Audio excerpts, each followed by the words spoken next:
नमस्कार साथियों, मैं हूं अमरनाथ और आप देख रहे हैं ए फिल्म्स प्रोडक्शन। साथियों, किसी ने पूछा कि आनंद का स्रोत क्या है। साथियों, जहां तक मुझे इस बात की जानकारी है कि मनुष्य जैसा विचार करता है उसका प्रभाव उसके कर्मों पर पड़ता है और वह मनुष्य जैसा कर्म करता है वैसा ही उसको फल मिलता है और फल ही उसका आनंद का स्रोत होता है। तो साथियों, मुझे एक कहानी याद आ गई जो कि एक बहुत प्रेरणा युक्त संत की जीवन की घटना है। मैं आप लोगों के साथ उस कहानी को शेयर कर रहा हूं। महान दार्शनिक और तत्ववेत्ता सुकरात का चेहरा बहुत कुरूप था,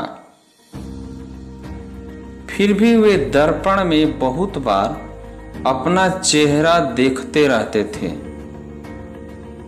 जब जब सुकरात दर्पण के सामने खड़े होकर अपना चेहरा देखते, उनके शिष्य हंसने लगते, किंतु सुकरात को कुछ नहीं कह पाते। गुरु की कई बातें ऐसी होती हैं जो शिष्य की समझ में नहीं आती, किंतु गुरु से पूछने का साहस भी नहीं होता था। कुछ व्यक्ति श्रद्धा से उस बात को समाप्त कर देते हैं, किंतु सब में श्रद्धा भी गहरी नहीं होती। ऐसे लोग पीछे से हंसते हैं, उसकी आलोचना करते हैं। उसमें क्षमता नहीं होती कि वे गुरु से ऐसे विषयों पर पूछ सके और मन में उठ रहे विकल्पों को दबाना उनके लिए संभव नहीं होता। इसलिए उनके मन की बात कहीं न कहीं आलोचना के रूप में प्रस्फुटित हो जाती है। सुकरात का बार बार दर्पण में देखना शिष्यों के लिए चर्चा का विषय बनता जा रहा था। ये भद्दा चेहरा, इसे भी बार बार देखना गुरुजी का कोई जुनून तो नहीं, यह सोचकर कि शिष्य हंस रहे थे। तो सुकरात को कहना पड़ा, तुम सोचते हो मैं कुरूप चेहरे वाला बार बार शीशा क्यों देखता हूं, पर तुम यह नहीं जानते कि सुंदर आदमी को शीशा देखने की जरूरत नहीं है। जो स्वयं सुंदर है वह शीशा किस लिए देखे?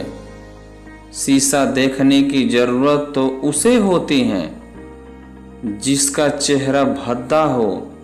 मैं दर्पण इसलिए देखता हूं कि मुझसे कोई ऐसा काम न हो जाए जिससे मेरा चेहरा और भद्दा हो जाए। मैं अच्छे और सुंदर कर्म करूं ताकि लोग मेरे चेहरे को न देखें बल्कि मेरे अच्छे सुंदर कर्मों को देखें। रोज शीशा देखने का यही मेरा मकसद है। रोज रोज श्रेष्ठ कर्म करूं, दुनिया में मेरे कर्म याद रखे जाएंगे जबकि मेरा चेहरा भूल लोग जाएंगे।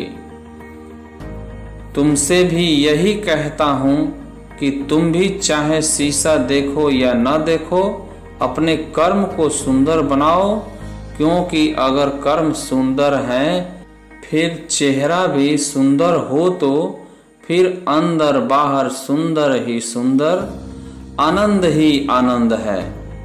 सुंदर कर्म ही अंदर का वातावरण बनाते हैं। कर्म बुरे हो तो आनंद भी कैसा आनंद। अच्छे कर्मों से फल प्राप्त होता है और अच्छा फल आनंददायक होता है।